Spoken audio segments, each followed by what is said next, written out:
All righty, let me call the meeting to order. This is a regularly scheduled, called, and convened Greer City Council meeting held July 14th, 2026. We appreciate your presence here. If you're watching by YouTube, thank you for joining us over the YouTube channel, and would thank you for being part of our regularly scheduled meetings. Having called the meeting to order, I would ask that if you would like to participate in our invocation and pledge of allegiance, you'll join me as we stand, please. I pledge allegiance to the flag of the United States of America and to the republic for which it stands, one nation, under God, indivisible, with liberty and justice for all.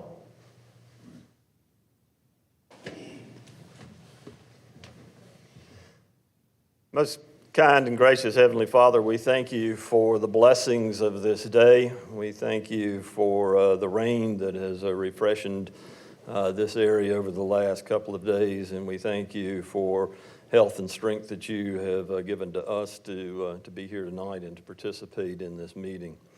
We ask as a council that you will give us insight and understanding as well as empathy for our neighbors. And as you instruct us to love our neighbors as ourselves. We want to remember the Graham family and the loss of our senator. Pray that you will comfort them, and we thank you for the time and thought that he went into representing this state. We ask now, as we go through the balance of this meeting, you'll give us wisdom, you'll give us insight and understanding in all that we do for the betterment of this community. In Christ's name we pray, amen. Amen.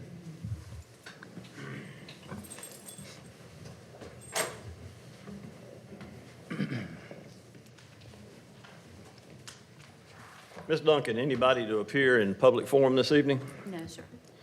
With that then, council, let's move to the minutes of the council meeting. You should have in your packet the June 23rd minutes. I'll entertain a motion that they be received. So moved. Second. And a second.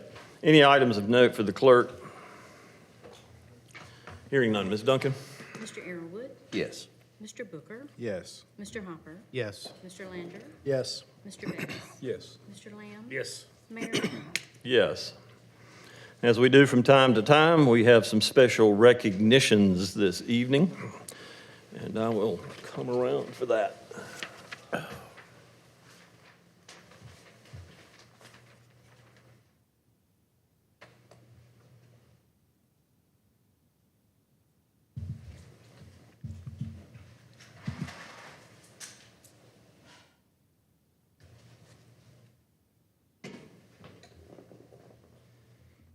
As we do, as I said, from time to time, we recognize employees that have reached a milestone in their service to the city of Greer. And tonight is no exception.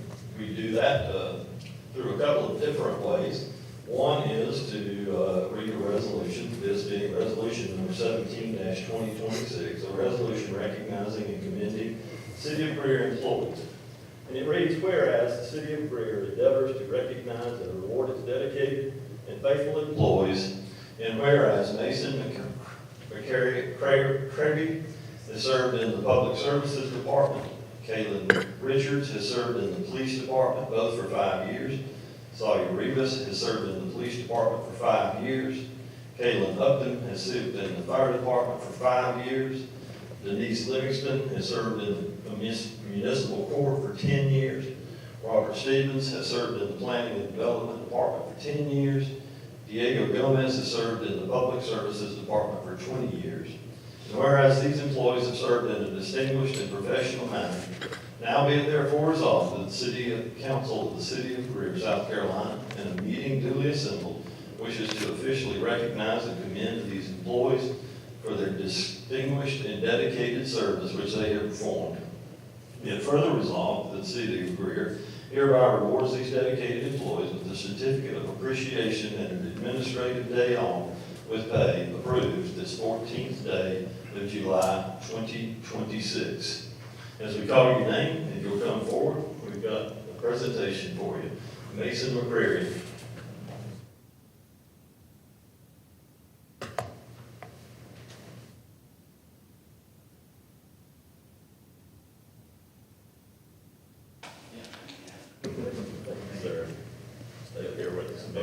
picture. Kaylin Richards.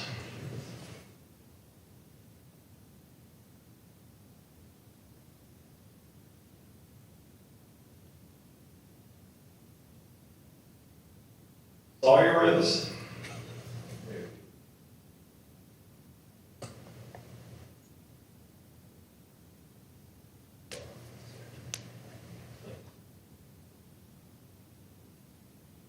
Kaylin Upton.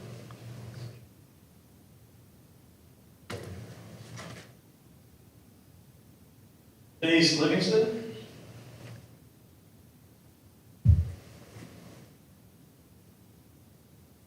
Robert Stevens.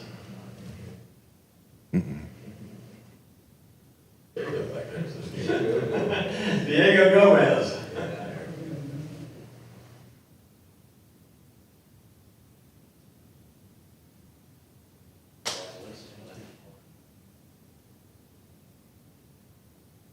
Balance this out a little bit. Give these folks a round of applause.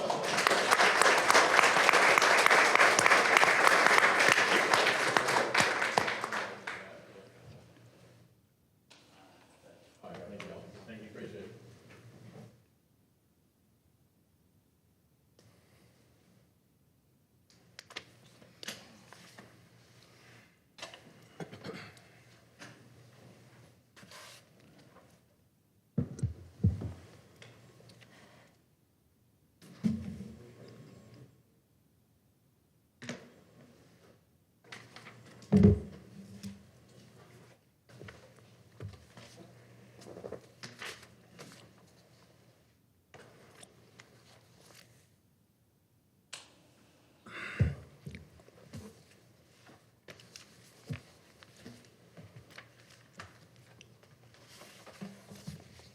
The next item that we have on the agenda this evening is a petitioner. Before we go to the petitioner, I know there was some questions after our last meeting about appearances of citizens at a council meeting.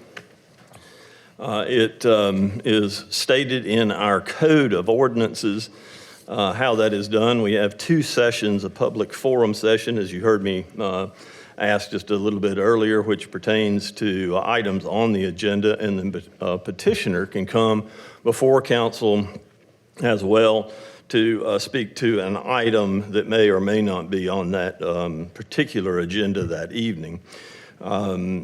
These rules are part of our code of ordinances for the city. You can find it by going to the Code of Ordinances. You'll find that on our website. It's section 2-42, meetings, appearances of citizens. I'm just going to take the time tonight to read through this section. It's not long, and it'll give you an overview, and I know some of the folks that were watching us on the YouTube channel last week may have had some questions about that as well, too. So for edification and information, meetings, appearances by citizens, public forum during a period of 30 minutes at the beginning of each city council meeting, referred to as a public forum. The presiding officer may recognize citizens of the city or others who have standing in the city, such as business owners who wish to address council on matters pertaining to an item that is on the meeting's agenda. B, petitioners, any citizen of the city or others who have standing in the city, shall be entitled to an appearance before council at any regular meeting concerning any municipal matter, with the exception of personnel matters. Persons desiring to speak must notify the municipal clerk 6 days prior to the beginning of the meeting to be placed on the meeting agenda.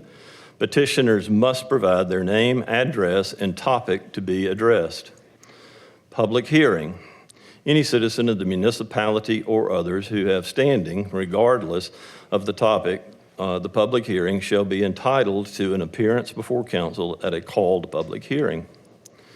Sign up for public forum and/or a public hearing. At least 15 minutes prior to the commencement of a city council meeting, a potential speaker wishing to appear before council who is not already a petitioner appearing on the agenda is and is not a previous petitioner speaking on the same subject must come and place their name, address, and whether he or she is for or against an agenda item in the public forum at the public hearing.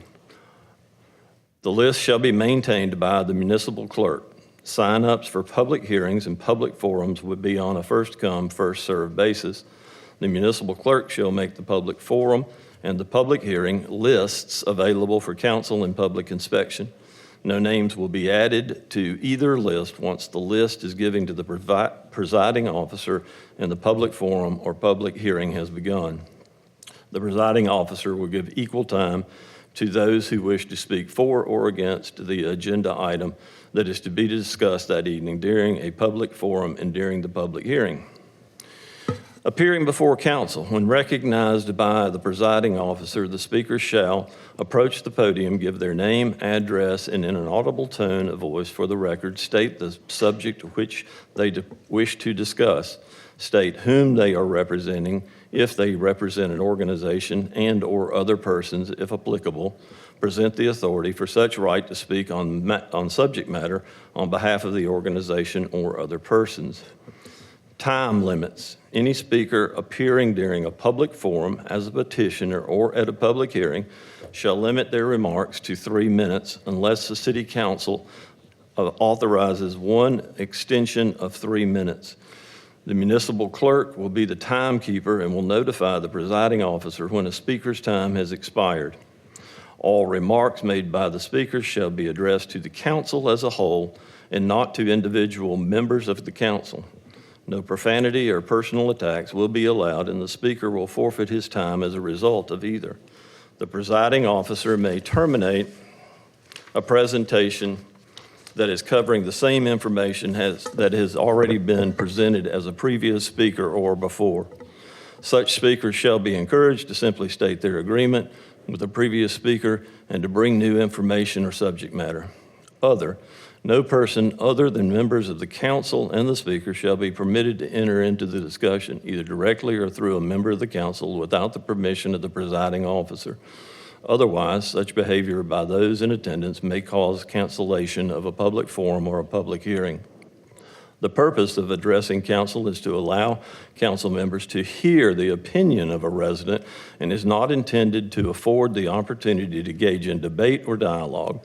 Therefore, no reply or rebuttal by council members is required.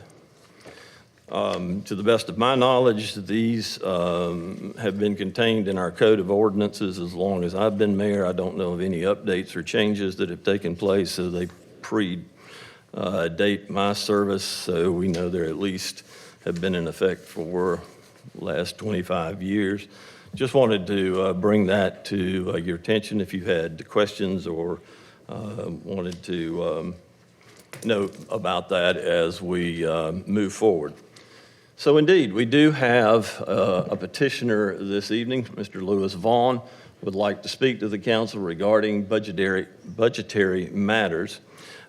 We have provided you, Mr. Vaughn, with a chair and a microphone. Since the clerk is going to be sort of behind you, she will inform me when you have 1 minute left. I will raise this to let you know that you have a minute left to speak. And then at the 3 minute limit, she will inform me that the 3 minutes is up and I will hold up the red piece of paper. We will, after you state your name and purpose for being here this evening, we will entertain you as a petitioner. Vaughn.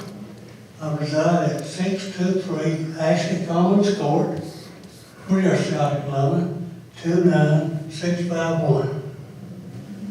And tonight I want to speak on the budget. And probably will want to speak on it for several more meetings. But let's start with the budget for 25-26, $61,600,000. The budget in 2019 was $25,905. Now, that was a 98.7% increase in what, 67 years? Okay, let's go on to the next one. On the budget for 26 and 27 is another 18% increase. When you add that into the mix, you come up with 135% increase. 135.3, Mr. Mayor. Now, I have done some research on what people on fixed income get. When they're old, or they get about 80% increase in their Social Security, Medicare takes half that. So you would wind up with about 30%. Now, 30% is a far cry from 135%. Now, your budget really was $91 million, but I'm not going to get into that because that is reserve fund. Now, the 14 mil tax increase that you increased in 24, 25, that wasn't needed for your budget. That was needed for the reserve fund. That 14 mils generated $3.5+ million, according to the numbers I got. Now, that's going to increase every year from now on. And without increasing the mills, the bonus is going to increase. When I was in the legislature, I never looked at where people increased taxes or not. I looked to see if the budget was increased. Hey, my budget has done an increase of 135% in the last 20 years. I've lived the last 6 years. Okay, I'm gonna wind it up right now, Mr. Mayor, because I know that my comments are not gonna get anywhere with you folks. But I'm not here to speak to you folks. I'm here to speak to the people of Greer. And that's what it's all about. And that's what I'm gonna do. I'm gonna call it off right now, because I tried to get a public forum with you folks, and I sent every one of you an email, and none of you responded. So I assumed that there's several people that don't want a public forum. But we'll let the lawyers work that out. So I'm through. And I'll sign up for the next time, and we'll go from there, okay? Thank you. Thank you, sir.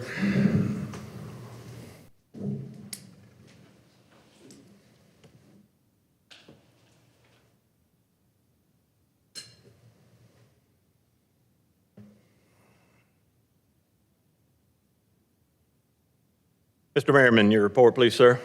Mr. Mayor, Council, thank you. I'll keep it brief. Just a few things. The sesquicentennial celebration continues on.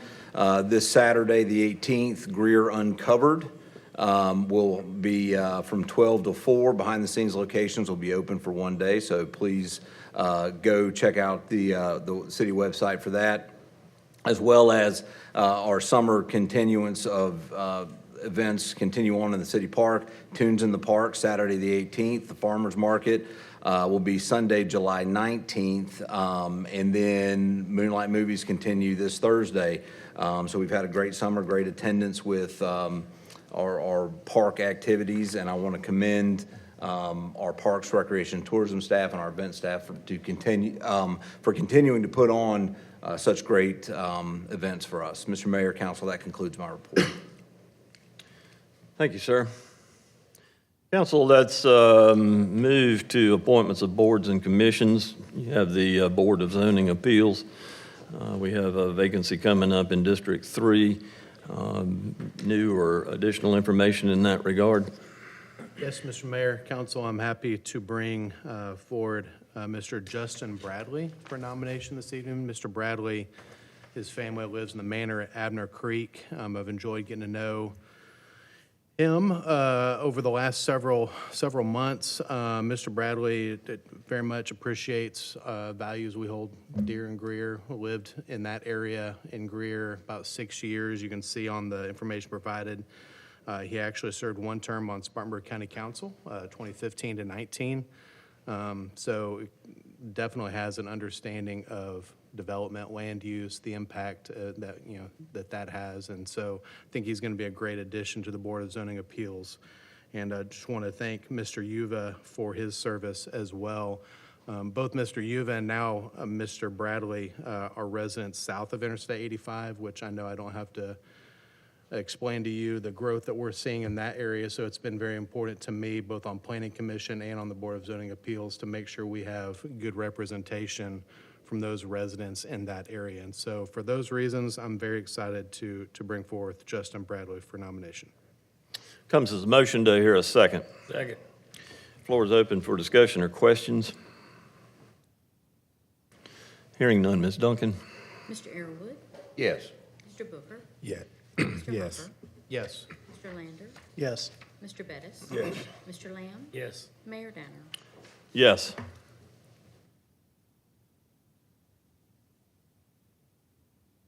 Council, we have a full slate this evening, so let's move forward with new business. The first item before us this evening is the first reading of ordinance number 20-2026. It's an ordinance to provide for the annexation of certain properties owned by Sandra Maccabee located on South Suber Road and West Wade Hampton Boulevard by 100% petition and to establish a zoning classification of commercial corridor for said property. Ms. Cotty joins us this evening. The floor is yours. Thank you, Mayor and Council. This request is for annexation to bring 2 parcels into the city and establish a zoning of commercial corridor. This is an aerial map. Again, these 2 properties are fronting East Suber and West Wade Hampton near the intersection. This is the current zoning map. All of the surrounding property along Wade Hampton is zoned commercial corridor. This is the future land use map. The majority that you see is suburban commercial. The yellow that you see kind of behind Town Center Drive would be traditional neighborhood. This is the current existing conditions on West Wade Hampton on the left and then South Super Road on the right. Again, this is a request to annex, so to bring these properties in the city. It is surrounded by commercial and vacant property. It is consistent with the comprehensive plan, so staff does recommend approval. There will be a public hearing next Monday evening on the 20th, and I'm happy to answer any questions. For the purpose of discussion and with the recommendation from the Planning Council, I entertain a motion. So moved. Second. Floor is open for discussion or questions. Actually, the vacant commercial property to the east is the next piece that we're going to be voting on, I'm guessing? Yes, sir. Okay. Others? Is this, and I don't know why I think that I remember this, do they want to develop a bank there? That actually is the parcel on the corner. That piece, the little square that's right between the 2 red, that was brought in about a month or 2 Right. ago, and they were looking at doing a bank. These 2 parcels and then the adjacent property, that's going to be the next ordinance. Currently, they're exploring a gas station convenience store, but again, anything in commercial corridor would be allowed. Okay. Others? This is related to the bank project as well, or 2 separate? Same developer? Honestly, I'm not sure. It's gone through a lot of iterations. They were trying to kind of assemble parcels and do a master development, but they were bringing the annexation in pieces. I don't believe the bank is going to move forward at this time, so I am not certain if they are still partnered. Same developer for these, is that right? I am not certain if they are at this point. Since this is first reading, by show of hand, is the owner of the property or representative of the owner of the property with us this evening? Would you be available for questions if they arise? Yes. Okay.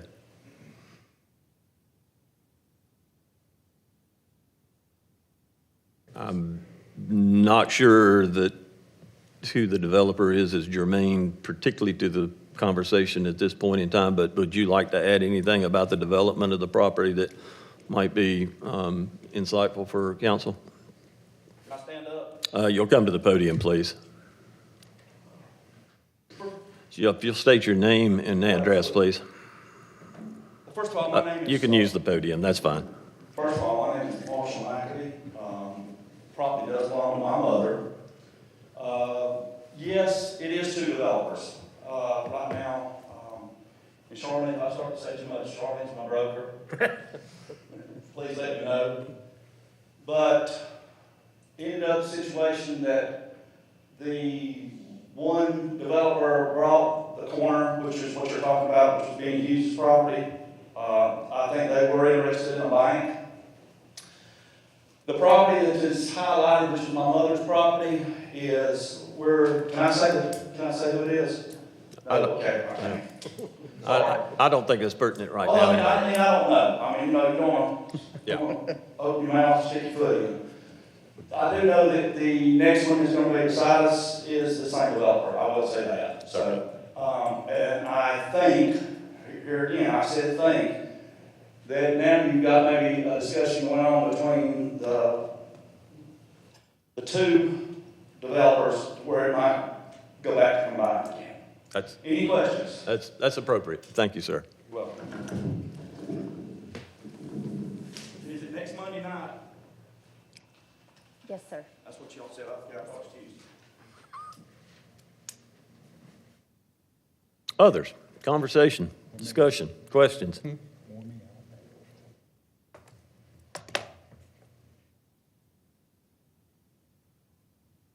Hearing none, Ms. Duncan? Mr. Arrowood, Yes. Mr. Booker, Yes. Mr. Hopper, Yes. Mr. Lander, Yes. Mr. Bettis, Yes. Mr. Lamb, Yes. Mayor Danner. Yes. Council, let's move to the second item, which is the first reading of ordinance number 21-2026. This is an ordinance to provide for the annexation of a certain property owned by Greer Gun and Pawn Shop Incorporated located on West Wadehampton Boulevard by 100% petition and to establish a zoning classification of commercial corridor for said property. Ms. Cotty. Thank you.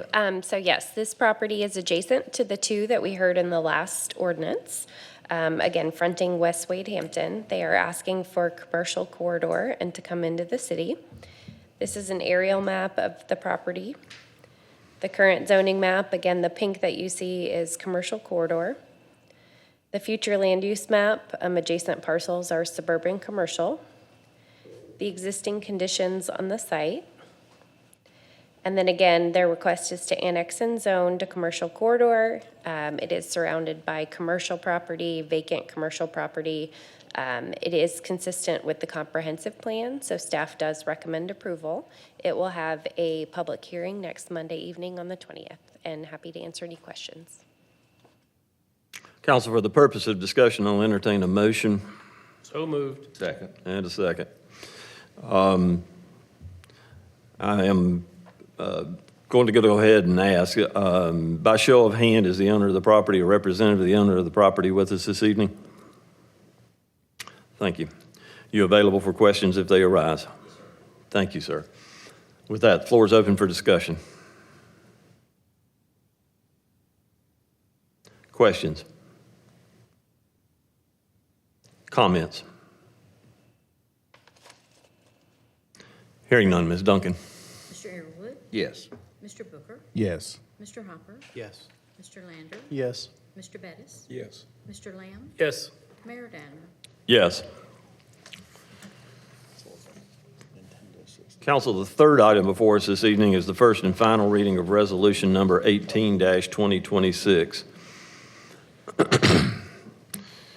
This is this is a resolution to accept Chestnut Grove subdivision streets, namely Laxton Road, Cartmel Street, Burgley Circle, and Hillcraft Drive into the City of Greer street system. Mr. Buchanan joins us this evening. Floor is yours, sir. Good afternoon, Mayor and Council. As you said, the project we're talking about today is Chestnut Grove. This project started in 2020. It is located off Kiss Road, approximately 250 feet south of the intersection of Kiss and Burns Road. This resides in Council District 3. All the utilities are installed, the streets are fully paved, and housing construction is fully built out with 173 of the 173 lots built out. Staff has inspected the construction and believes it meets city standards. Therefore, we recommend Loxton Road with a length of 1,040.6 feet, Cartmel Street with a length of 594.5 feet, Berkeley Circle with a length of 4,437.5 feet, and Hillcraft Drive with a length of 1,174.4 feet be accepted into city inventory for ownership and maintenance. I'd be happy to answer any questions. Council, I'll entertain a motion for the purpose of discussion. So moved. Second. And a second. Floor is open. Questions of Mr. Buchanan? Just for my little information, there's 171 homes that are in that, I believe that's what you just said? I believe 173. 170. Do you know when the construction on the first home started? The first home, I believe. Roughly. Fully CO'd, I don't know. I know they started grading the site in 2020. Typically, it's about a year to plat, and then probably minimum 6 months. So maybe mid-21. I could get you that information. No. if you're I interested. just, Sure. Others? What does a 2-year warranty typically cover? So that's a standard document for all of our new construction. That's basically an agreement between the city and the developer that if we have any issues with any of the assets concerning the roads, that we can basically call the developer up and come fix it within that 2 years of acceptance. Okay. Questions? Comments? Further discussion? Hearing none, Ms. Duncan. Mr. Arrowood, yes. Mr. Booker, Yes. Mr. Hopper, Yes. Mr. Lander, Yes. Mr. Bettis. Yes. Mr. Lamb, Yes. Mayor Danner. Yes. Thank you, sir. First and final reading of Resolution 19-2026. This is a resolution to amend the City of Greer financial policies and procedures. Mr. Klein leads us in that discussion. The floor is yours, sir. Thank you. Good evening, Mayor and Council. Coming to you tonight with a resolution to update the financial policies. I'll go over some highlights of the changes made and then open it up to you all for questions. The first change we made was we added an ethics and integrity section. This section includes, but is not limited to, ethical conduct, conflicts of interest, employee expectations in dealing with financial job duties, and reporting and preventing suspected fraud and misuse of government funds. There were various adjustments to the internal control policy. The primary adjustment was we redefined what a material weakness and a significant deficiency was. We redefined this so that way it was consistent with our financial audit. As it currently stands, there's two different definitions between the two, so we wanted to make it consistent between them. And then there were other various minor changes throughout, primarily grammatical or just the changing of job titles. Moving on, we are proposing a change to the contingency policy. Currently, the contingency policy reads that there'll be a 5% of the fund balance of the general fund that goes to this contingency policy. We're looking to change that to 1%. This is not to be confused with the current 35% policy in the general fund. We have a contingency fund that's separate from that. And right now, it's set at 5%. We're looking to change that to 1%. In the debt management policy, we added a section on installment purchase revenue bonds, IPRBs. There wasn't anything there before, so we wanted to add some language there. And then finally, we added a section on professional services. So we wanted to add a section on banking services. The banking services essentially reads that we'll go through a formal RFP every 5 years. And then we added a section on the financial audit, and that states that we will go through a formal RFP every 4 years. And with that, I'd be happy to answer any questions you may have. Council, for the purpose of discussion, I'll entertain a motion to receive. So moved. And a second. Floor is open for discussion.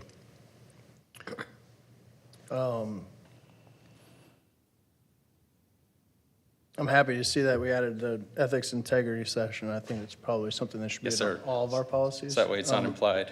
Yeah. Can you explain the reduction in the contingency? Why that's being done? Yes, sir. So essentially, as I mentioned, currently it's set at 5%.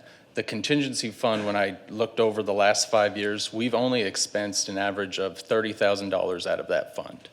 So as it stands, 5% of a $60 million budget would be set at $3 million. I just think that that amount is significantly higher than it needs to be. 1% of that would still be at $600,000. The contingency fund is there in case of an emergency, right? But again, as we currently have, we have 35% in the general fund. The expectation, right, whereas the GFOA recommends 17%, we're actually doubling that with 35%. When you include this extra 5%, we're essentially setting aside 40% of general fund balance, which again, I feel could be better utilized elsewhere. Okay. So, I mean, we're just kind of shifting that contingency name to the overage that we have in the general fund. Essentially, again, it's still just trying to, instead of saying we need to have this set reserve in the contingency fund, we're lowering that amount, so that way it's, it's not as high. We're not trying to budget an extra amount that we may not need every single year. On the IPRB, it's being added, are we changing our financial approach wholesale? No, or- sir, we're not changing any approach to it. It just wasn't in there previously. We have information in our policies on general obligation bonds, on revenue bonds. There wasn't anything on IPRB, so I just wanted to add it in there. Okay. But we're not changing any approach to anything. And then the one thing that I noticed when I read through it was the source of funding, the capital section. We got rid of the, I have to look at it, but replacement, the word replacement. Yes, sir. assets. So essentially, this fiscal year, as you recall, for FY27, we do have the capital projects fund. In the past, as it was written in this policy, it was more of a plan. Now we actually have done that, so I updated that language. A lot of that said we plan to do this. Why it was called a replacement fund in the past, not too sure. I just wanted to change that verbiage there. Okay, but we're It not, could be a replacement of equipment if it comes to that, but that was just more of a title change to the fund. so this is all, sounds like it's more verbiage than anything. Yes, sir. Okay. Clean not- up. It's not like a shift in. Trying to. the way- No, Okay. we're not shifting anything that we're doing. Okay.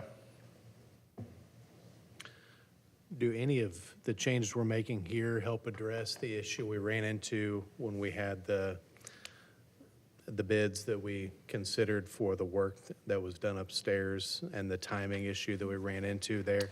Yeah, we don't have to change any of the scope of that. We can look at that if we need to, but essentially, we didn't have anything written in policy that said we would go out for RFP every 5 years for banking services, so we wanted to add that in there, just to have that language, but we're not planning to change our approach with that process. Mr. Hopper, the question is about how we procured the actual construction work upstairs, specific to how we've got a capital account for capital projects account. And so we will be able to pull from that without having to roll over from year to year. So yes, sir, this should address that particular procurement issue that snagged us on that project. I'm sorry, I misunderstood that. Okay. It was undoubtedly my communication. So this corrects that issue. Yes, sir. I apologize, Jim. Great, super. Okay, either or, walk me through that again, how it would help us through the situation that we went through with the work and For construction got related down to the end of the budget year, and so what? So as you know, construction projects typically are going to take longer than one fiscal year, right? So it makes it hard to budget for it. So what we want to do, which is what we did this year, is we have a project identified. These are the total dollars that we need to complete the project, whether it takes 1 year or 2. We're going to transfer that money into this fund, and so that way we can maintain and keep track of it separately instead of it being housed in the general fund, in which at the end of the year, revenues over expenditures get rolled back into the fund balance. So, It's If it- designed to be more flexible, Mr. Arrowood. Okay, okay. That's specifically what it is. The general fund's hard and fast, stops on June 30th, begins July 1st. And from an auditing perspective, it's black and white. By doing what we're doing with this capital fund, it allows elasticity in our budgeting to assume a rollover from year to year on longer projects.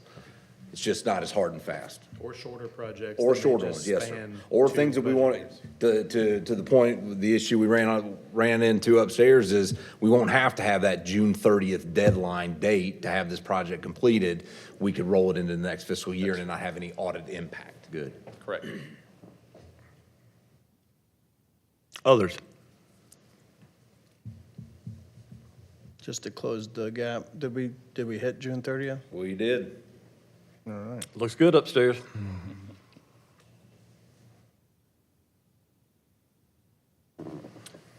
Discussion. I just want to show my appreciation to the unsung heroes that handle the cash day to day. Sure. I know it's not a glamorous, eye-catchy thing for our citizens to see, but I appreciate y'all's prudence to make sure that everything is done correctly. So, thank you.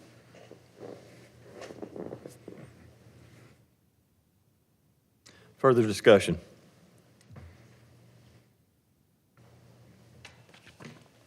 Hearing none. Ms. Duncan? Mr. Arrowood, Yes. Mr. Booker, Yes. Mr. Hopper, Yes. Mr. Lander, Yes. Mr. Bettis, Yes. Mr. Lamb, Yes. Mayor Danner. Yes. Thank you. Thank you, sir. Council, let's move to item number 5 on our agenda this evening. It is the award recommendation for the pilot watershed study Phase 2 plan. Engineering Department's in the process of evaluating our storm drain systems citywide. In 2022, the City of Greer commissioned a pilot watershed study to assess the condition of the stormwater assets within the highest priority watersheds. The next phase of this study will focus on the third-party inspections of storm drain assets within the Bible Brook watershed. After evaluating proposals from 3 contractors, engineering staff recommends awarding the contract to Compliance Enviro Systems in an amount not to exceed $200,000. Funding will come from the Stormwater Fund. We are led in this discussion by Adam Vidalis from our Civil Engineering Department, Stormwater. Floor is yours, sir. Good evening, Mayor, Council, residents. My name's Adam Vidalis. I'm the stormwater engineer with the city. Just want to give you guys an update on the next phase of our pilot watershed study. So to give you a little background, we had the first phase, which was completed in 2023 by WK Dixon, now Ardura. And that phase covered the Maple Creek watershed. And the main goal of that phase, if y'all remember from a few months ago when I was here, was to address the flooding in flood-prone areas, to identify any infrastructure that needs to be repaired, to enhance our GIS inventory and discover unknown assets, and then to kind of figure out what we were going to do with the next few phases. So as you can see from this map, the red areas are the highest priority watersheds that were identified by the consultant as well as resident feedback. So Area 1 is the Maple Creek watershed, that's from Phase 1. Area 2 is the Bible Brook watershed, which would be the next phase that we're targeting. And as you can see, it's divided into 2 sections, and I'll get into that more later. So once again, to reiterate, Phase 1 was completed in 2023. They surveyed about 500 drainage structures, 8 miles of pipe. They also geolocated a lot of pipes and structures that were not in our database, but they didn't do any CCTV inspections, so they didn't actually take pictures and videos of the pipes. And I'll get into why that was important later. They assessed a lot of streams, which gave stream restoration recommendations. And then they did a computer model of the system, which provided what we call level of service analysis. And that roughly means what severity of storm event fills that pipe. based on the results from phase one of that study, we had our public service crews get out there and actually perform CCTV inspections of the most critical areas from that study. We did about 7,000 feet of pipes, and then we cleaned about 1,200 feet of pipes. And the big takeaway from this was that some critical assets were actually in good condition and didn't need to be repaired. So that gets us into phase two. Phase two scheduled for this year, it's in the budget. We have, between those two basins for Bible Brook that I mentioned before, we have 76,000 feet of storm drain pipes, and that amounts to a total of 900 pipes that can be potentially inspected. And our new goal for phase two is to inspect and fix damaged storm drain assets. These are assets that are under roads that might be failing, that have the potential to cause more problems like sinkholes and collapses and whatnot. And then we want to also be able to budget more money towards cleaning the pipes. That was something that we felt might have been lacking with the first phase, is actually getting out there and doing the inspections and doing the cleaning. Secondary goal is to, once again, locate unknown assets that might be the city's maintenance responsibility. We want to just confirm that the location and dimension of those existing assets and update our GIS system accordingly. So our new approach, as I mentioned, is to shift our focus towards the inspection of existing assets. So here I have two pipes.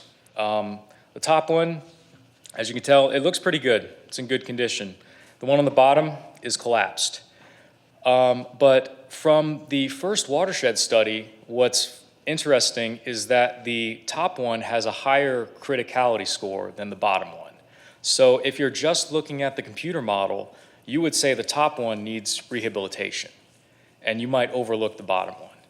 This is the importance of inspections. If we just went off of that study, we might have never caught that the bottom pipe is collapsing. According to the pilot watershed study, the top one floods for the 10-year storm, which is technically below city standards. But the bottom one is obviously collapsing and is in much greater need of rehabilitation. So ultimately, all pipes need to be inspected before repairs are made. And it's our goal with phase two to look for the most critically damaged assets that are structurally deficient and will ultimately cause more damage in the future. One of the tools we're looking at using for this is called a zoom camera. So they can quickly drop the zoom camera down into a manhole, and it has an optical zoom like a telescope that can zoom all the way to the end of the pipe, and quickly, within 5 minutes, you can inspect an entire pipe. That's gonna be very important, and it's gonna add to our efficiency with these inspections. And then if we do find defects, we're gonna do a full CCTV inspection with a little rover car. I'm sure some of you have seen that. And like I said, the actual analysis from phase one doesn't account for the actual condition of the pipe. So that's what we want to do. We want to allocate more resources towards inspection of pipes and maybe a little less towards the, the computer, the theoretical model, and the stream restoration. So here's a quick comparison of the phases. With both phases, we're going to geolocate the existing assets, and we're going to identify infrastructure that needs inspection. But with phase one, what we were lacking was we didn't actually have any inspections there. There were no inspections, there were no reports, there were no photos or videos. We had to send our guys out there to do that. With phase two, we want to cut out the middleman and jump directly towards hiring experienced professional inspectors to inspect our entire storm drain system for this basin. And then for phase one, like I mentioned, we had the hydraulic analysis and the stream restoration. We didn't really find value in that as much as we wanted, so we're considering cutting that out for this next phase. We had 3 vendors. We solicited proposals from 3 vendors: CES, EAS, and Champion Cleaning. Those were referred to us by people we know and, people we've met at conferences. Champion Cleaning does some work for Greer CPW, but ultimately we decided to go with Compliance and Virus Systems, CES, for this. They had the best blend of experience and price, and they came out on top, in our opinion. So the deliverables for this will be 360-degree manhole inspections, as well as Zoom camera inspections and CCTV inspection videos. We'll get inspection reports, and then we'll use those reports to make repair recommendations, capital improvement projects for the next budget year. And hopefully, this will be an iterative process, and we'll keep doing this for the next phases. So to summarize, we recommend Compliance and Virus Systems for a contract not to exceed $200,000 for both Bible Brook watershed subbasins, and this funding is from the Stormwater Fund. And I will take any questions. Council, for the purpose of discussion and the award of the study, I'll entertain a motion to receive. So moved. Second. Floor is open.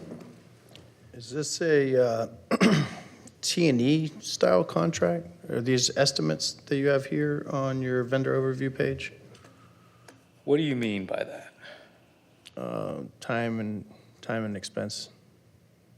So, Because you have solid numbers there, right? yeah, so this is based on our, if I can rewind, this is based on our actual quantity of storm drain that we have for each system. So for each basin, you have those two basins. Combined, they have 76,000 feet of storm drain, which is 900 total pipes. That's 900 Zoom inspections. We assume that about 30% of them are going to need a full inspection, and we had a bid form that we had each vendor provide with their prices, and these are the raw numbers that we got from that bid form. Okay, so these are numbers that you got that are assumptions, correct? Which is why you're asking for not to exceed 200,000. Correct. The 30% is an assumption, but the total cost without CCTV, that is, I would say it's a pretty accurate figure. Okay. And then how did you come up with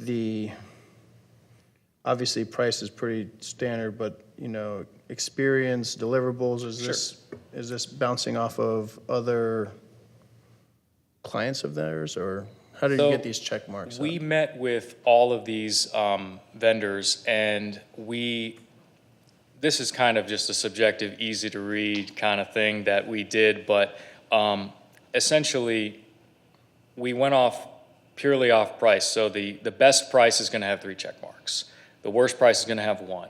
In terms of experience, we were very impressed with CES. They had a full process for their storm drain inspections. They do this all day, every day. They're originally from Louisiana, and they have a lot of experience with their storm drain systems down there. They're the ones that actually came to us with that Zoom camera idea, which is going to be a huge time saver, and it's going to save a lot of money as well.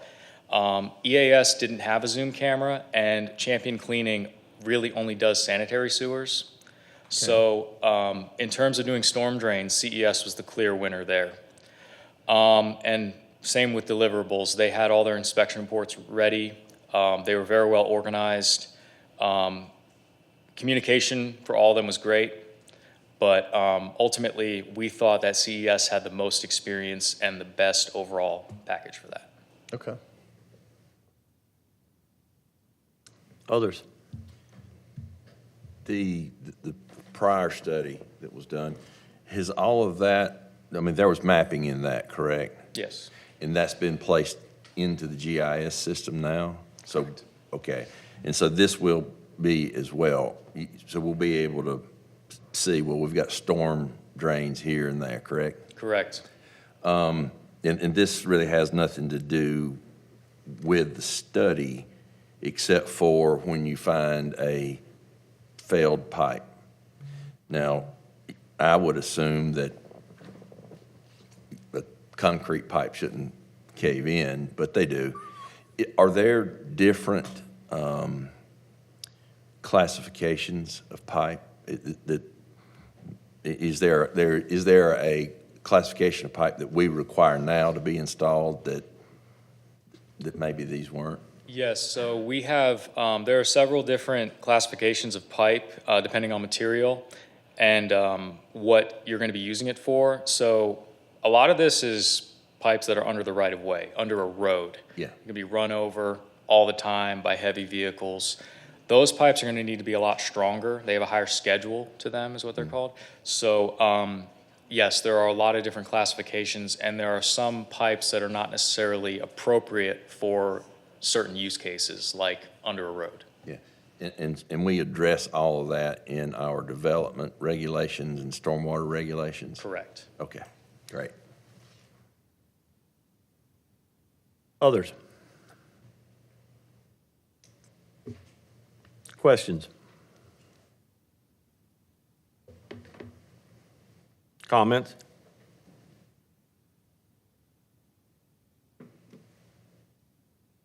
Further discussion?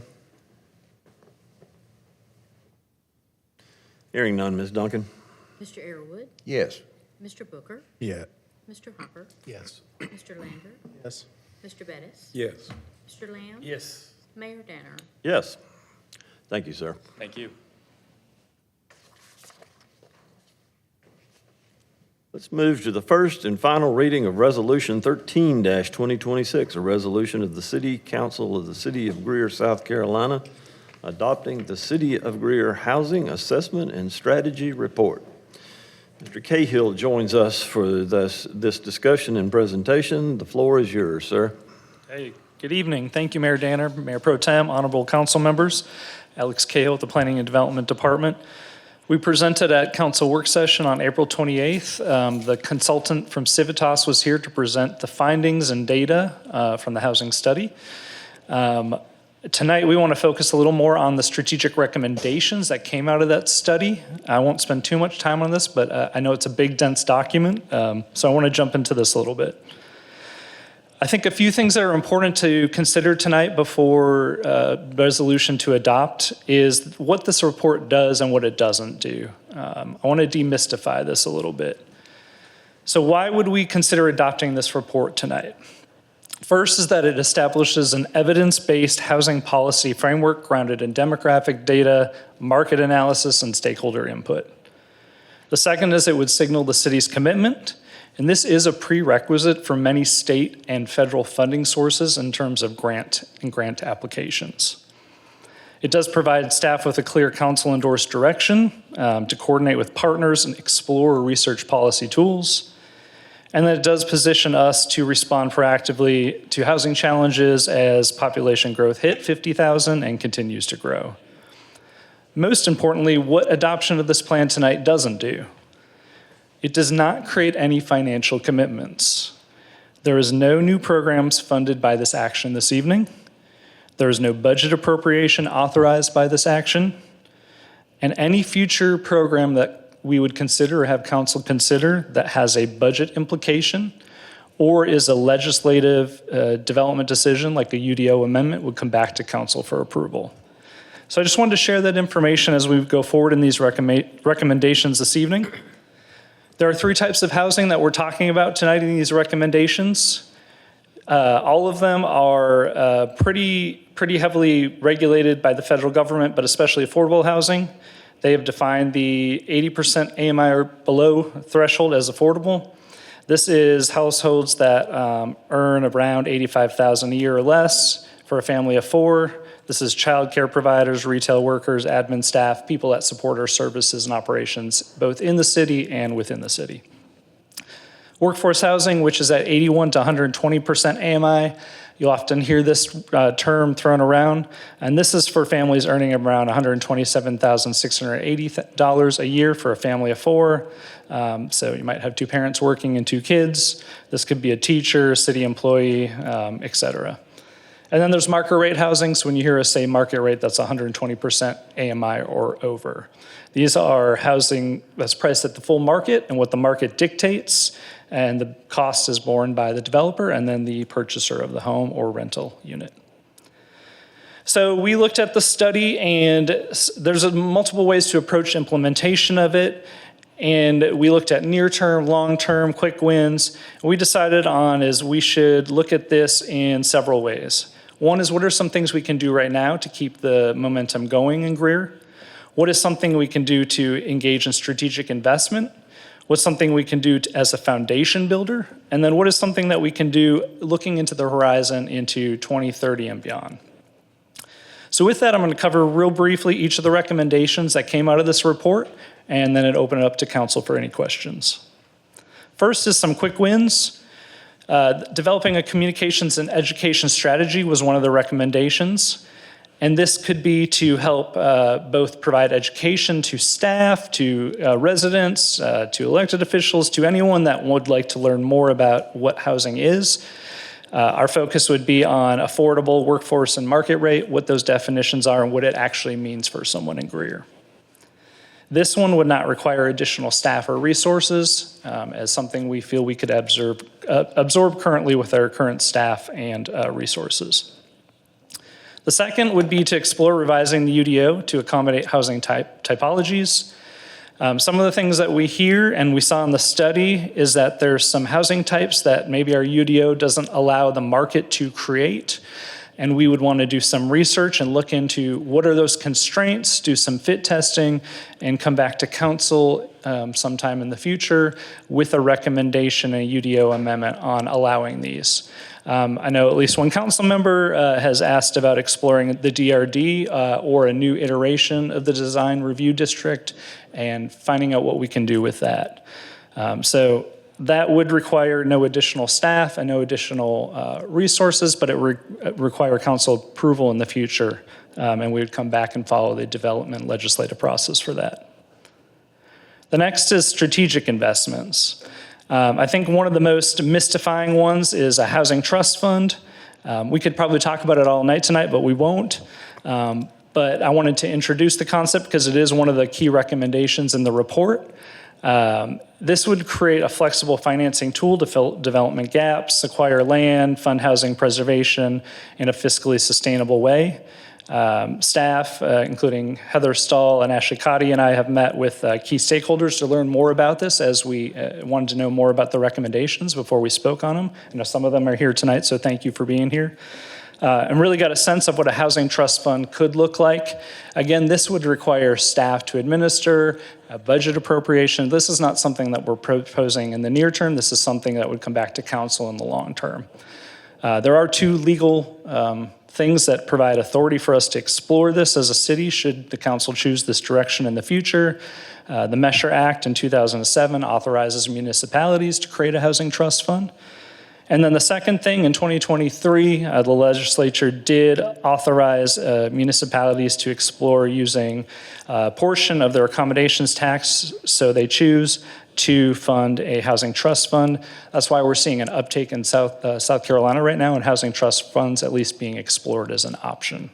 There is a sunset on that provision and that in 2030, so that's why that housing trust fund is in multiple circles for discussion.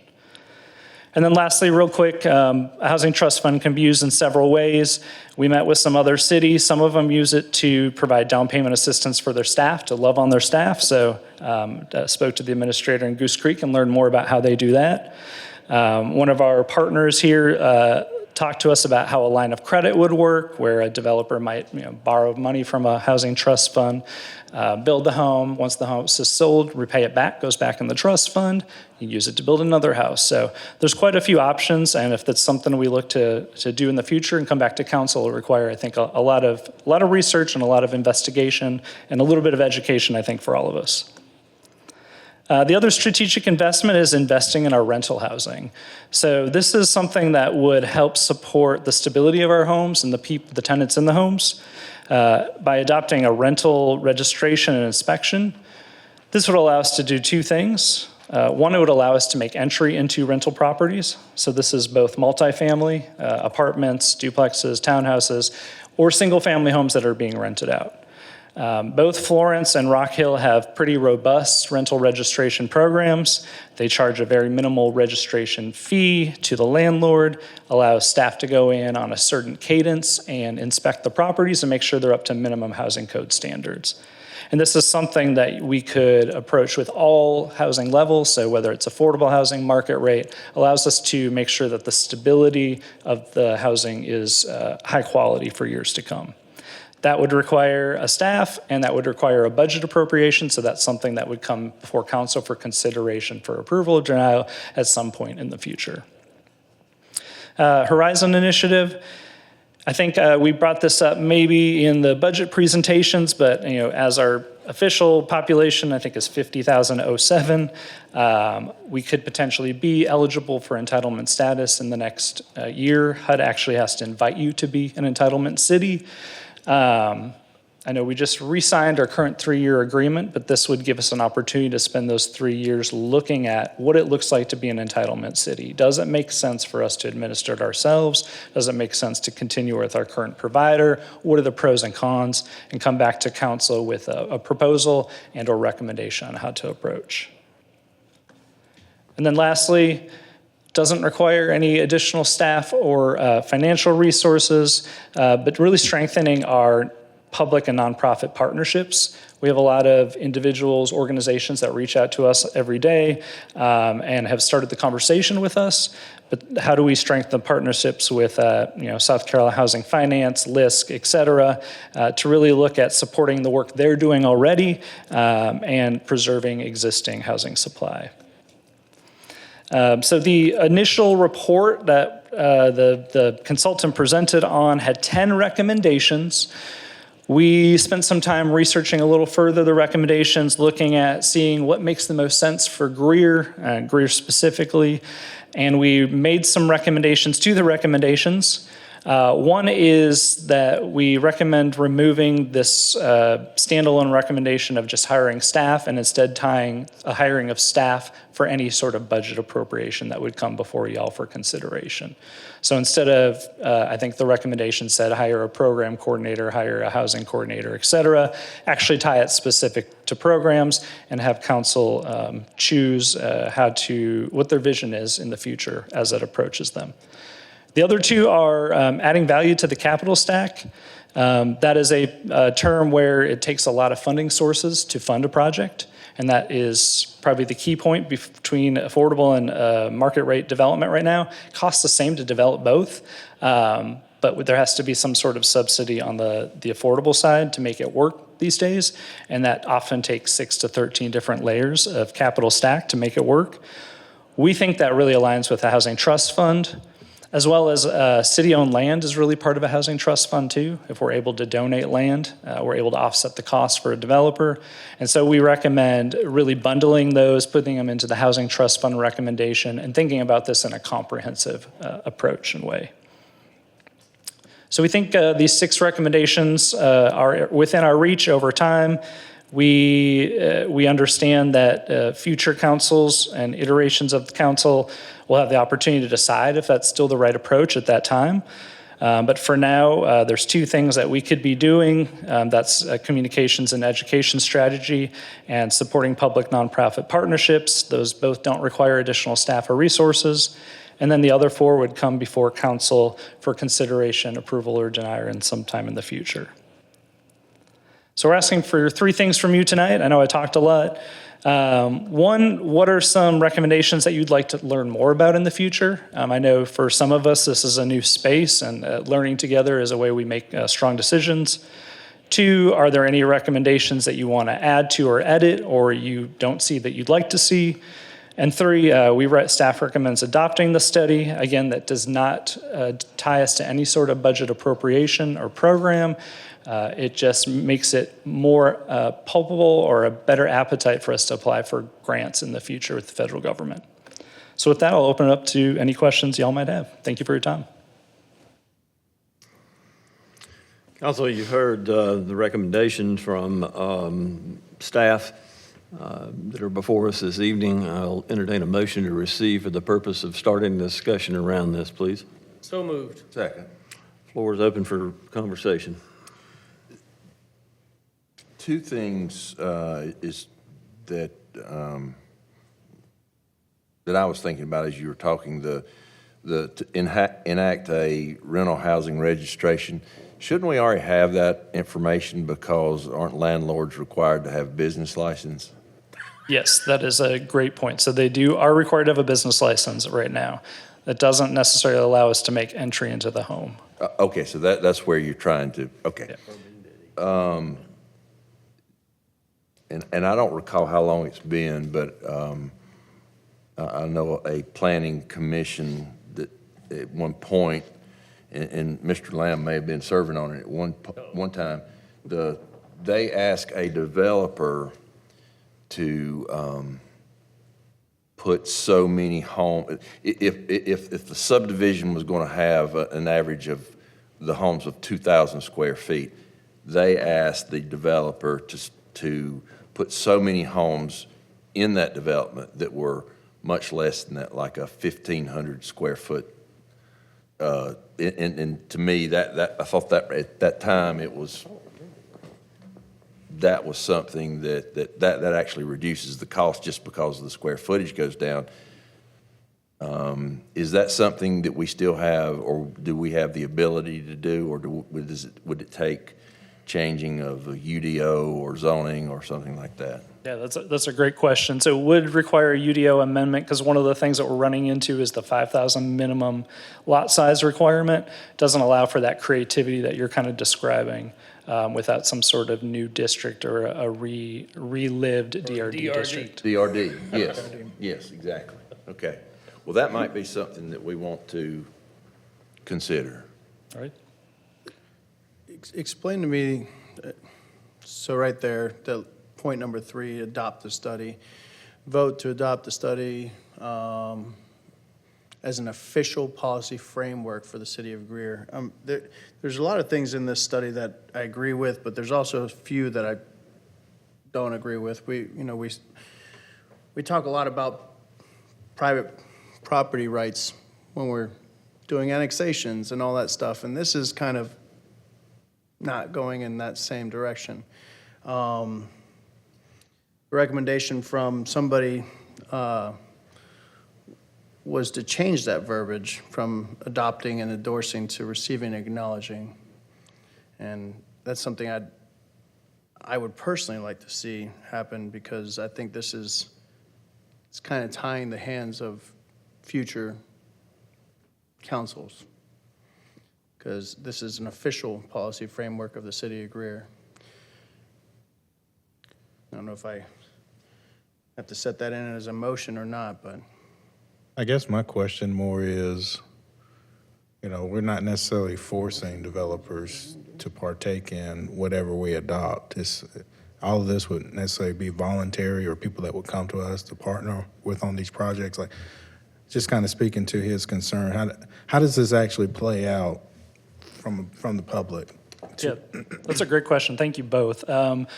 Some cities and states have inclusionary zoning, and that would be they require a certain percentage of units are affordable. That is not what we're proposing at all, and not in the recommendations at all. Well, I think there's some language that kind of reference that a little bit. That is not this approach. This is hey, we understand the full spectrum of housing is important. We recognize we need housing. The study said we need housing at the luxury end. We need housing at the affordable end. These are some strategies to address that entire spectrum. We tried to focus it in a very market-driven way. Nothing is being projected on anybody except the idea of potentially the rental registration, and that, again, this would not be approved tonight. The rental registration would come back for y'all for consideration as an ordinance. I'm very attuned to the private property rights, so I definitely hear what you're saying, and I hear the concern about that. We did take a fine-tooth comb and look at this, and we didn't see that it impacted those in any way, but I'm definitely open to hearing feedback on that so we can make sure that it doesn't. This is a resolution as well instead of an ordinance, which basically means that we support it, but if there's going to be anything that's where there has to be a requirement, we would have to vote on it as an ordinance. Okay. Yeah. On separate occasions. Yes. So each one of these things would come to council for further Correct. approval? This is, If I just can clarify, and maybe give you a little bit of Reader's Digest version of this, is I think the operative point to take away from this is a policy framework. And what council's doing by adopting the resolution is recognizing that this is a need in our area. It is in the city's best interest to address, and there is recommendations within this study that can help point the way to get us there. So what you're doing, in a sense, is saying, we commissioned a study, we see that the results are in, the recommendations are made, and we recognize that there are going to be decisions that will be made in the future that have budgetary implications, that have policy implications, that have land use implications, that you, council, will consider individually. Okay. So this is a non-binding, and I think the way that Mr. Cahill laid this out in the beginning is very important. This has no fiscal impact, no immediate fiscal impact, and any fiscal impact that there will be, or any land use impact that there will be individually decided on by this council. So to be specific, adopting the resolution does not mean that we necessarily endorse every little nuance. You adopted the UDO, Mr. Hopper, and not every little nuance in the UDO is something that this council swallowed hook, line, and sinker. I think Mr. Airwood could write a treatise on it, but the point is this, that was an ordinance, and you adopted as ordinance. What you're doing here is saying, we recognize that this is important, and we need to start strategizing. Mr. Airwood, you're always on about strategic plans. This is nothing more strategic than a strategic plan specific to housing. Right. More specific conversation, hammering out of Yes, sir. details and specific strategy and tactics Yes. to come, in other words. I have one other question or thought. I mean, so why In can't- District 1, this has been some time back, Is that crucial? there was a lot of examples of how we had communities that had come together really trying to better their property values, the quality of life, all that kind of thing. And as the organization of the city, we would provide them things that might help. But they took the lead role. And you find that you can have a really nice street and have one bad home that generally, in these particular cases, were rental homes, and it would bring the whole street or series of streets down. And the recommendation to the group, one of the groups, was, why don't you find out the landlord name? And instead of, we're calling the city for help because we're giving you all we can, call the landlord. And I don't even know that we have the right to do that, but that recommendation was made. They followed up on that, and there were several homes that I can take you today that changed, and it changed the whole street or that whole little neighborhood. Is that something that we, with a registration of the property, the rental property, and I know this is mainly to do with, I guess, the cost of living, but is it proper, or is it even legal for us to be able to say we have rental properties that are causing issues in this neighborhood? We have done everything we can by our code, but neighbors, here is the name and an address of contact information of the landlords, the owners, or the managers that you can express your displeasure with. Is that something we can do, or is? I think there's a way of getting at what you're suggesting, maybe with a different pathway, but absolutely. I think essentially what we're saying is we want the community to be invested in the quality of the housing stock, rental housing stock. I think there's an approach to do that. I think the rental registration's one of the first steps. We have to figure out if there's a minimum housing code violation, and then there has to be a pathway to improve it. There needs to be some education. A lot of times some landlords don't know, and other times they're absentee. And I think the city was doing inspections to see if there were code violations.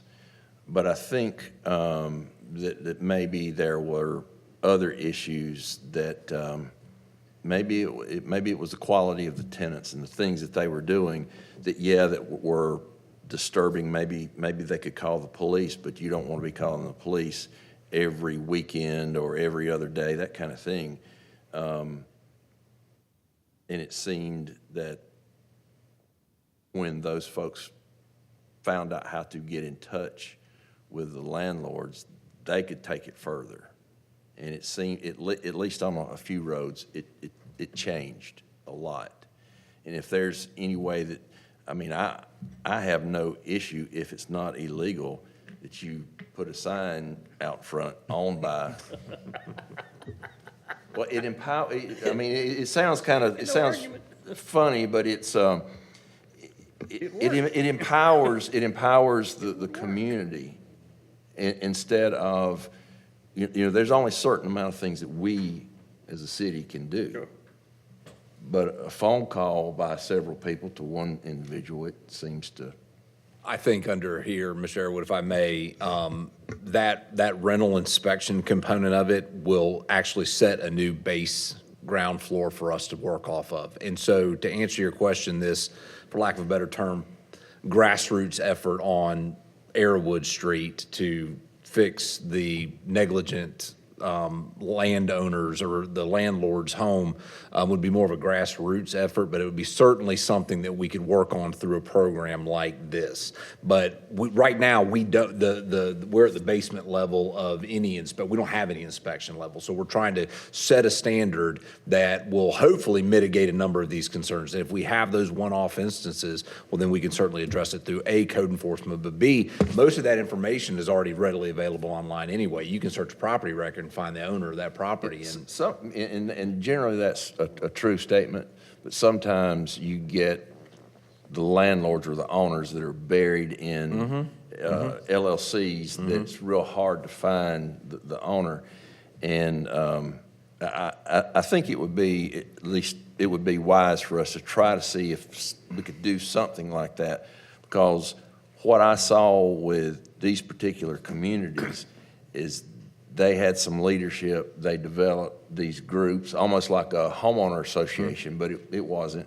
They met, they addressed crime and traffic and the conditions of homes and things like that, and it really empowered them, and it just changed the whole community. Mr. Airwood, I think what you're doing is very valuable right now, specifically because what it does is it points out specific policy debates that will need to be had by this council under the framework of this necessary action y'all will take under this resolution. So that is case in point why what we're doing is recognizing a need, and then we'll come and hammer out the fine-tuned details.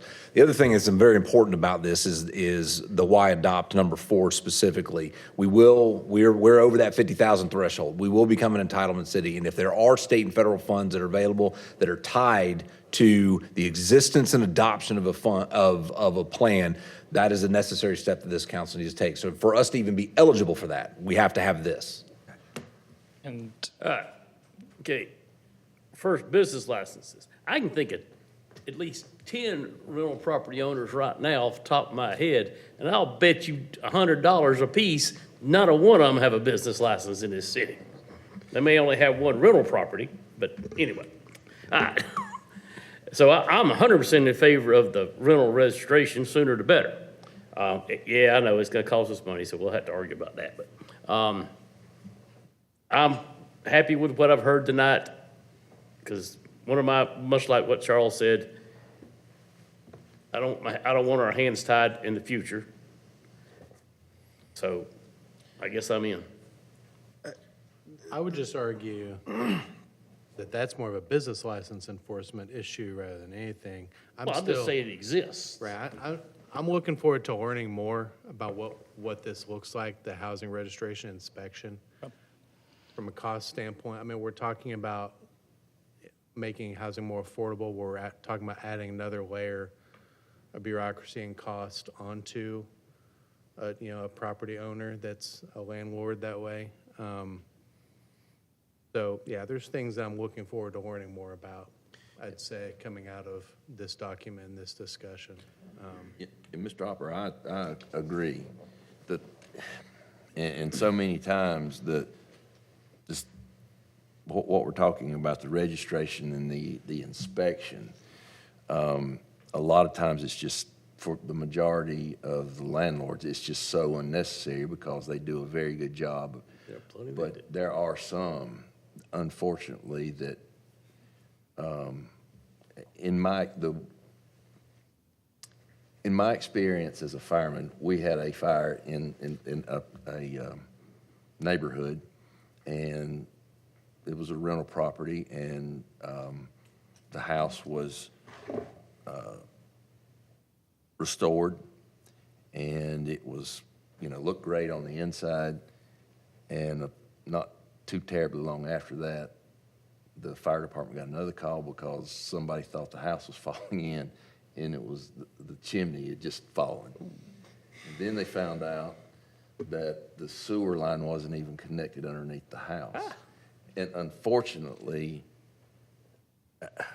I got it. I mean, it would be, if you go down that road, there will have to be some expenditures for inspections. And I don't hear you saying anything different. My thing is, if you've got 10 landlords, 9 of them are Yes. doing everything right, right? It's here, well, here's a list of rules for all 10 of you for that one Yeah. that's being a knucklehead. I want to find the easiest and fairest way to make sure Agreed. that one is held to account and doing the right thing. And I know there's all kinds of layers of even, if I'm not mistaken, there's even state, you can, a tenant can call someone at the state, I believe, and, complain about conditions of a. Yeah, I mean, et cetera, et cetera. there's So- actual property code for all of that. I mean, it's, so anyway. Just for the record, those individuals I'm thinking about, their properties are in fine shape. There's nothing wrong with their properties, it's just. And to Mr. Merriman's point, this is the kind of thing we look forward to, finding and researching and talking more about. Because specifically to your point, Mr. Hopper, I think both Florence and Rock Hill tier it so that, first inspection, you pass, you don't come back for 5 years. But if you're a frequent violator, you're going to come back more often and you're going to get more visits. So there's ways, I think, to balance it so we're not penalizing, but we're also protecting the public safety in general. So I think that's a really good point. I feel like I need to be further educated here. There are items on here that I wholeheartedly disagree with, and I'm being asked to adopt a study as the official policy framework of the city of Greer. Please educate me. Are there specific recommendations that you would like us to edit, remove, consider removing? Yeah, several. I mean, do I start spelling them out now, or do I get a red pen or something? Or, I mean, obviously, this is something that all 7 of us has to Being a agree with. resolution, this doesn't have the force of law, right? That is correct. Yeah, you're right. That's what I need to be educated on, Yeah, please. what you're doing here with a resolution is like what you did, and not to minimize what you're doing, but to maybe make a comparison. The mayor read a resolution today recognizing employees in their service, okay? And we gave them an administrative day off with pay, okay? What it does is this council recognized the service of those employees and the time that they've done and said, hey, this is what we're gonna do by way of recognizing you. Here's a certificate and an administrative day off with pay. This says we recognize that there are facets of this that will need to be debated, but it is important enough for us to raise to the level of a resolution that says it is going to be a policy framework, not specifics, but a framework that will be debated in the future. It does not have the force of law. There's nothing in here that we would hammer anybody with. It just is a policy general statement. Well, Mr. Merriman or Mr. Cahill, what would you say by adoption of this would be the immediate impact of it? what would we see immediately? I would say what you would see immediately is nothing in particular other than Mr. Cahill's bunch running off and now starting to really start putting legs in the short term on some wins that y'all have got, some midterm and long-term policy decisions that you can then be making. But what it's doing is giving direction to planning and development specific to housing so we can start crafting the things that are necessary for y'all to debate and implement through ordinances. So if we have heartburn with anything in here, like Mr. Lander, he should just present that to Mr. Cahill maybe for future reference as they progress. That's Absolutely. exactly what Yeah, I would I'd say. appreciate it. Yeah, I mean, this would be one of the things that, let's just for giggles say that Mr. Lander is utterly opposed to a rental property inspection registration ordinance. And under the framework, we've recognized that that's an important piece of this. We would still have to have a funding mechanism for it. We'd have to have an ordinance allowing for it, and we bring it to this council and it fails 6-1. Mr. Lander being the one no. the one vote. But for instance, the point is that then has the force of law, because we will bring an ordinance with a policy recommendation, with a budget recommendation, et cetera.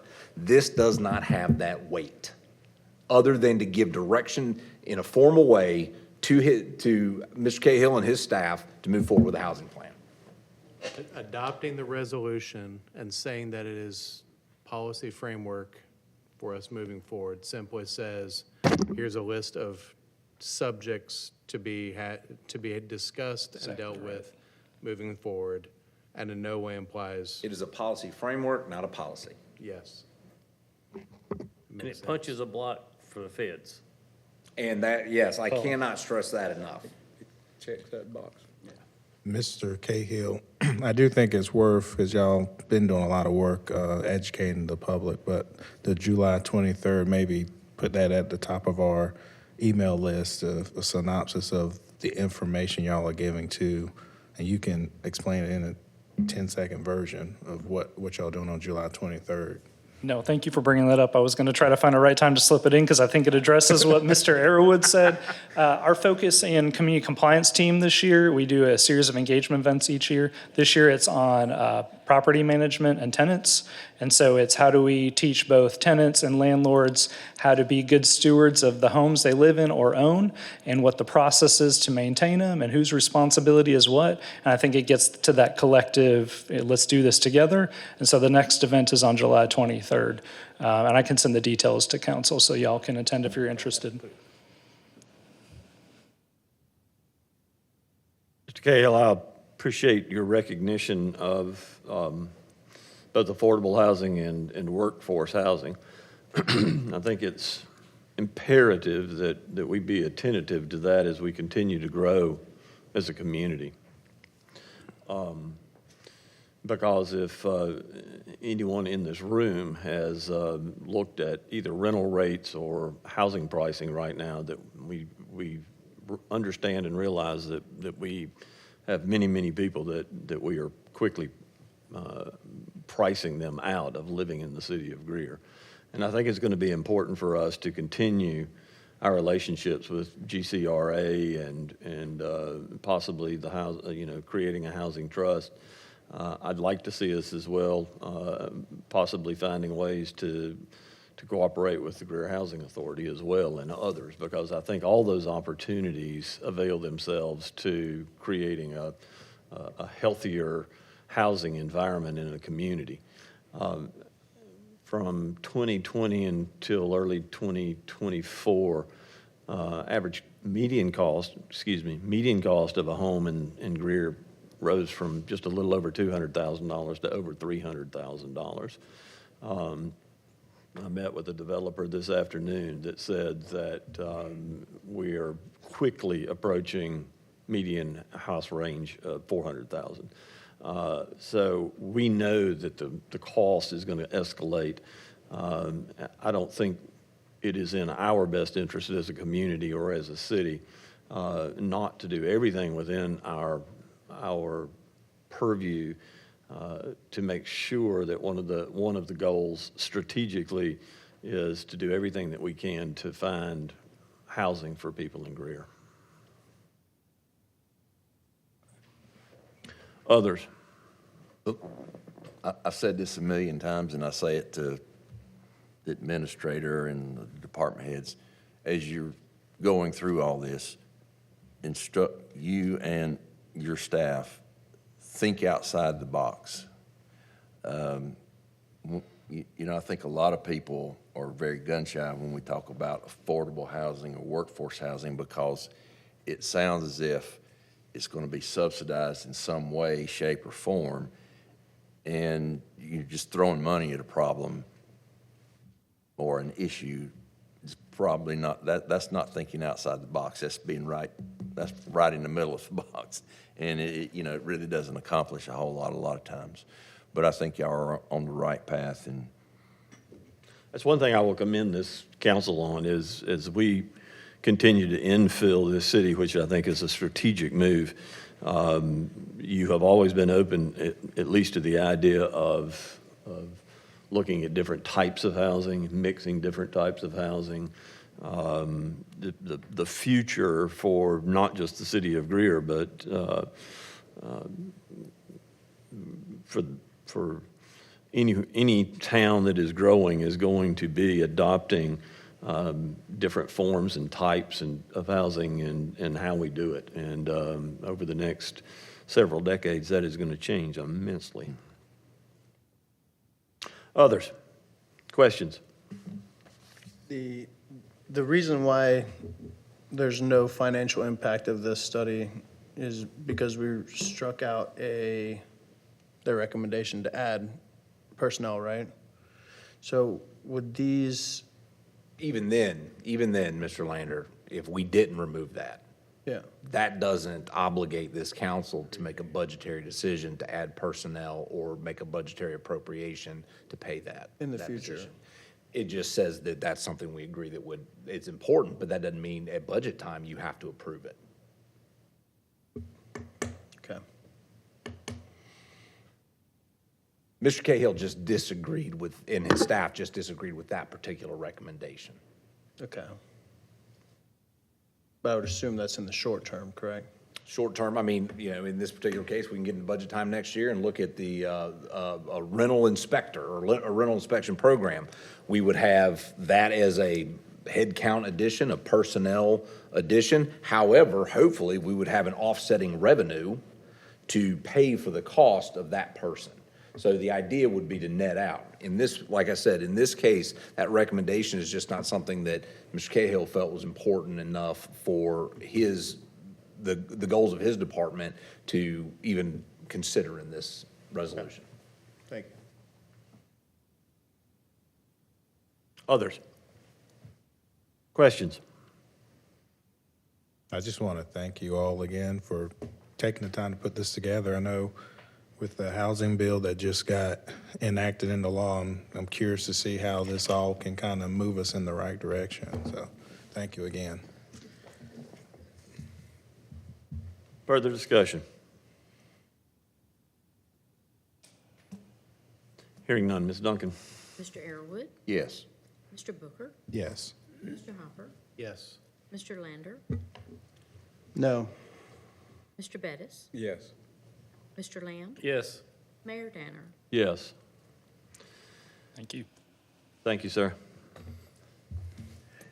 Council, item 7 before us this evening, first reading of ordinance number 26-2026. This is an ordinance authorizing the conveyance of easements in certain real property in the city of Greer.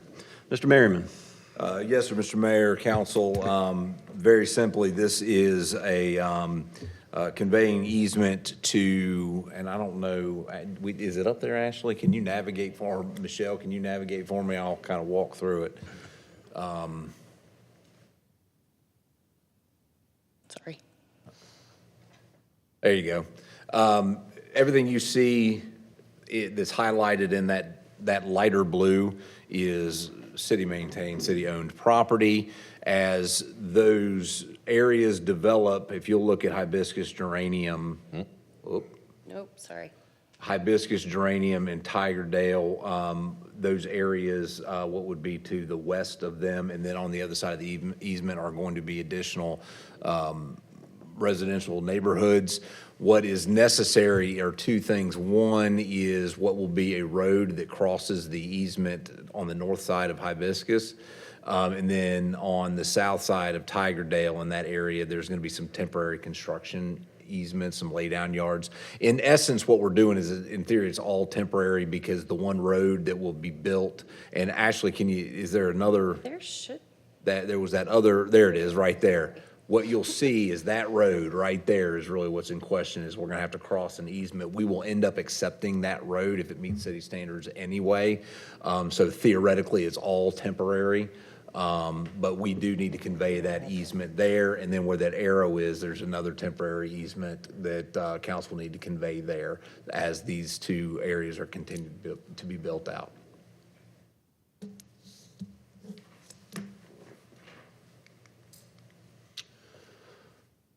For the purpose of discussion, I'll entertain a motion to receive. So moved. And a second. Second. Floor's open for questions. All right. That's just an overhead powered track? yes, it's It a is, yes, Duke sir. easement. Yes, sir. So Ms. Cotty, this quite literally is close to home for me. I know, Can you, yep.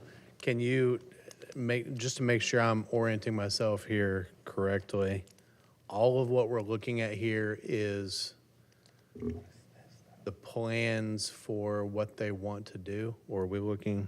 So this is existing. This is. That's the existing. Riverdale. Okay. Yes, Where sir. you live. And so Tigerdale would continue. That's where it It kind of, currently right there is ends where it ends right here. currently. Yeah. And then over here, it currently ends right here, going Yep. to this road. And so the easement, can you point out that the circle there?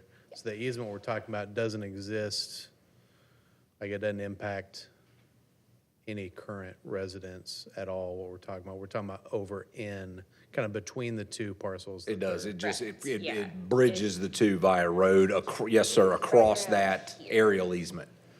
Got it, Here's all the existing, and then here's kind of that new connection. got it. And so this would be kind of the connection for Hawkesbury. They actually own this, though. It's not right-of-way. And that this is where the current right-of-way ends right now. Got it. Then again, all this dark blue is, or I guess it's light blue, is city property. It's been, when did we rezone this? 2021. It had been several years. Yes, they've been doing site plan development. They also have one off, so they brought two parcels at the same time that were originally part of Riverdale. So the site development plan for the other one is already approved. This one is under review and close to approval. And specifically, they brought it for rezoning so that they could do single-family detached, Yes, correct? sir, it was Yes. PD, it was planned development, but there wasn't an attached statement of intent. And they came forward and asked for R12 rezoning, and then with the UDO, it's now suburban neighborhood. So yes, it is lower density, single-family detached. Well, I know all these questions are kind of dancing around the question at hand with the easements that way, but I'm just trying to get myself. Oh, sure, up- yeah, up it's to speed important. here. Do you know their timeline for what they're wanting to do? I mean, they seem Checking eager off to have, boxes. they seem eager to get their site plan approved. So I do believe there's a representative here if you, Well, I don't have that information, but No they do worries. seem Yeah. eager. I can even get caught up offline after tonight as well. Thank you. Just for my own educational purposes here, the right-of-way is a Duke right-of-way, but it's our easement. It's our property. Oh, okay. So All we right. own the parcel, but the entire parcel is an easement. And then this area that we own is all floodplain. Oh, So it's really not developable. Does I honestly don't know why we own it. Duke wouldn't have any? I think Mike does. Yeah. It was originally to be a trail and a park along the river.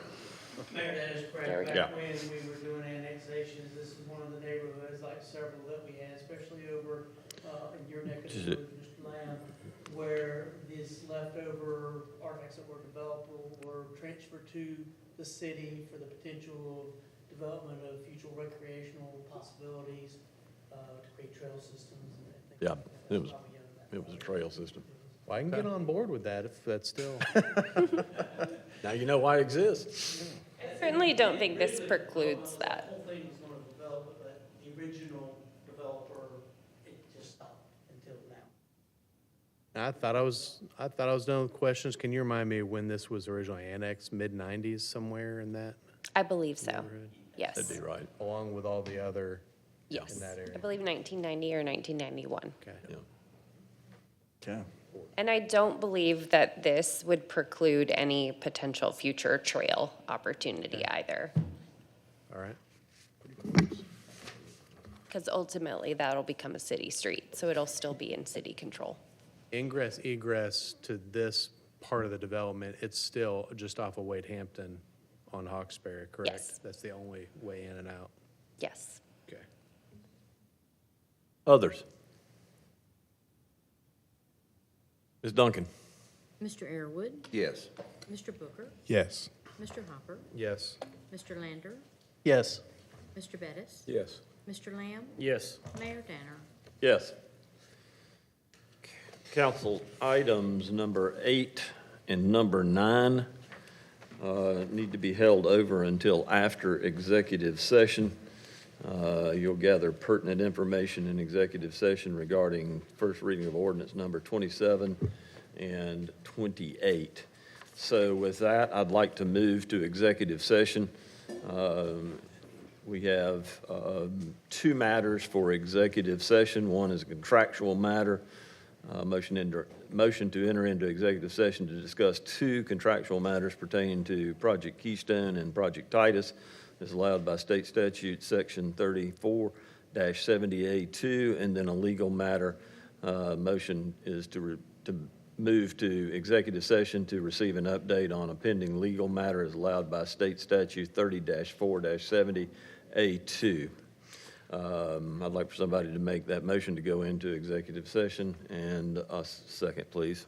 Mr. Mayor, I'd like to make a motion to enter into executive session to discuss 1 contractual matter and 1 legal matter, both allowed by state statute, section 30-4-70A2. Comes as a motion. Do I hear a second? Second. Ms. Duncan? Mr. Airwood, Yes. Mr. Booker, Yes. Mr. Hopper, Yes. Mr. Lander, Yes. Mr. Bettis. Yes. Mr. Lamb, Yes. Mayor Danner. Yes. Council, we will take a very brief recess, but let's stay close. Council, in executive session, we have considered 2 matters. One in regards to Project Titus. Project Titus, the other in regards to legal matter. I'll entertain a motion that we come out of executive session. So motion. Second. And second. Ms. Duncan? Mr. Airwood, Yes. Mr. Booker, Yes. Mr. Hopper, Yes. Mr. Lander, Yes. Mr. Bettis, Yes. Mr. Lamb, Yes. Mayor Danner. Yes. We'll return to our agenda. Item 8 is the first reading of ordinance number 27-2026. This is an ordinance to authorize the conveyance of any and all interest in certain real properties located inside the city of Greer. We've gathered information in that regard. Any new or additional information, Mr. Merriman or Mr.? Just by way of reminder, number 27-2026 is specific to Project Keystone. Keystone. Yeah. With that, then, I'll entertain a motion to receive So moved. for the purpose of discussion. And a second. Second. Floor is open for discussion. Comments? Questions? Ms. Duncan? Mr. Airwood, Yes. Mr. Booker, Yes. Mr. Hopper, Yes. Mr. Lander, Yes. Mr. Bettis. Yes. Mr. Lamb, Yes. Mayor Danner. Yes. Last item before us this evening is item 9, first reading of ordinance number 28-2026. This is an ordinance authorizing the conveyance of any and all interest in certain real property located in the city of Greer. Any new or additional information, Mr. Merriman? Just by way of reminder, ordinance number 28-2026 is specific to Project Titus. I'll entertain a motion to receive for the purpose of discussion. So moved. And a second. Second. Floor is open for discussion. Comments? This project, I can't support the way we're moving forward with it.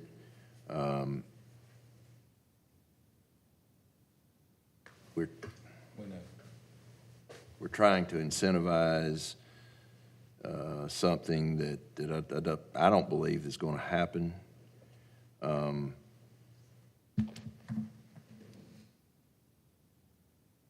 We need to be focusing on the original intent. Others? The reason why I can support it tonight is understanding we still have the development agreement to come back to us, and we've shared very focused feedback with the administrator and with Mr. Deaton as well. But I do hear what you're saying and agree to a great degree, Mr. Arrowwood, but I'm hopeful that the process can play out favorably. And I would agree with that. That's well said. There's a lot of moving parts, and we have opportunities down the road to disagree. Others?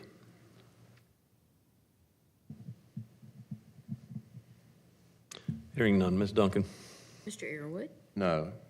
Mr. Booker, No. Mr. Hopper, Yes. Mr. Lander, No. Mr. Bettis, Yes. Mr. Lamb, Yes. Mayor Danner. Yes. Council, we have already considered the items that we had in executive session. Stand adjourned.